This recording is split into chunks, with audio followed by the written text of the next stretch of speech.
Hey guys, and welcome to another episode of Fake Spike Football. This is your host Matt, and I wanted to talk today about DeVante Parker and the reports about teams inquiring about his availability.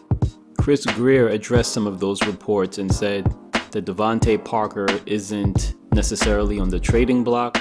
The team is not in the business of getting rid of good players. As a matter of fact, he likes to hold on to good players. Yeah, we like having good players, so we feel really good about that receiver room.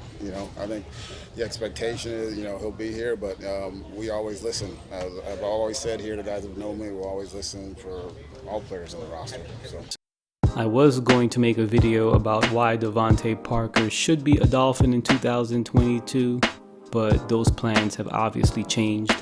As it turns out, the reports were true. The Dolphins actually traded DeVante Parker to the New England Patriots along with a 5th-round draft pick in 2022 for the Patriots' 2023 3rd-round pick.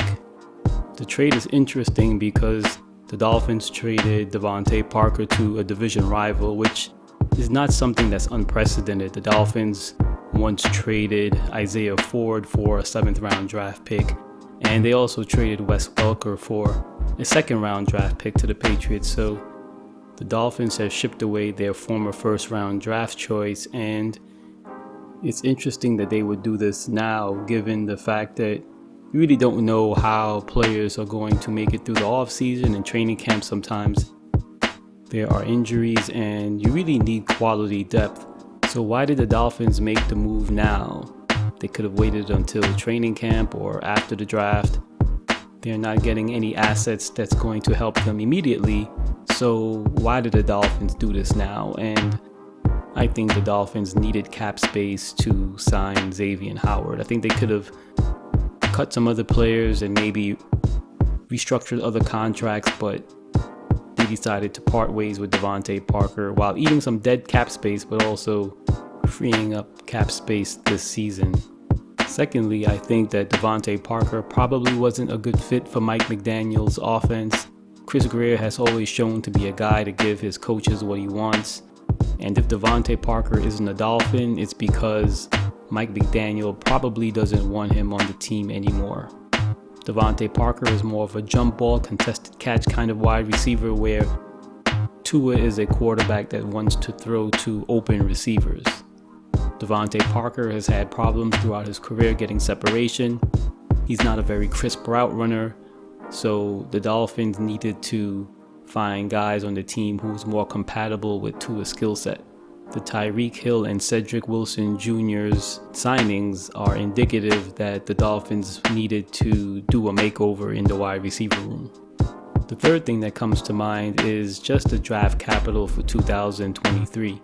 The Dolphins already have 2 1st-round picks, a 2nd-round pick, and a 3rd-round pick in 2023, and now they have a 2nd 3rd-round pick to add to that war chest. And in the event the Dolphins have to make a big splash in 2023, maybe trade up to get a player, I don't know, maybe a quarterback and some other player that they may be interested in, this will be a good way for them to have the ammunition to move up.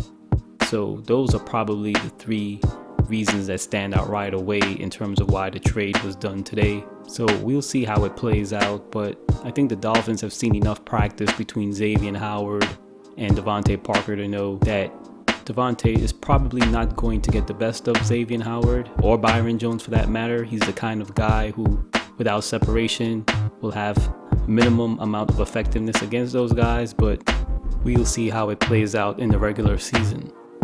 I would have preferred DeVante Parker be traded outside the conference or perhaps even outside the division, but the way it stands right now, the Dolphins don't seem to be too concerned about facing Parker twice a year.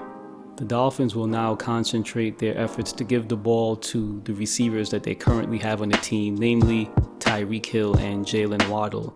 I made a Tyreek Hill video earlier that I'll post a link to in this video so you can check it out, but basically, I wanted to show in that video how Tyreek Hill will help the Dolphins become not only more explosive on offense, but how Tyreek Hill can help guys like Jalen Waddle and Tua Tagovailoa become the best players they can be. So I'll leave a link in the description below so you guys can check out that video and let me know what you think about it.